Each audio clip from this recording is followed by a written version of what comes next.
Les objectifs de la construction de ce bâtiment sont de deux natures.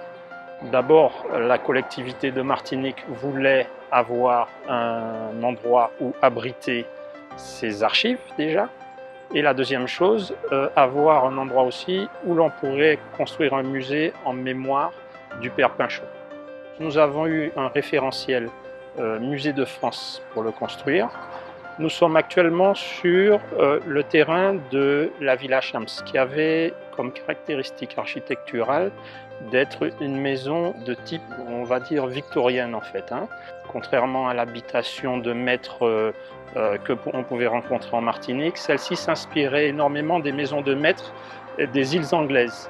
Donc c'est une maison de style victorienne avec un corps central, avec un porche, avec des poteaux et deux ailes de chaque côté.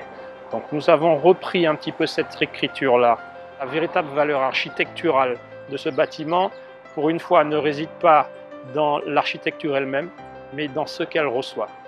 Les spécificités techniques du musée du père Pinchon répondent à un cahier des charges qui nous a été remis par les musées de France. Donc la première caractéristique, c'est le traitement de l'intérieur du musée, puisqu'on a deux grandes zones. On a la zone qui reçoit du public, qui est la zone de circulation, et on a la zone des réserves, des stockages, des matériaux, etc., qui, elles, reçoivent un système de climatisation très particulier. Alors, l'autre aspect aussi de ce bâtiment, c'est qu'il est sur appui parasismique. Donc, ce doit être l'un des rares musées, peut-être dans la Caraïbe, à être sur appui parasismique.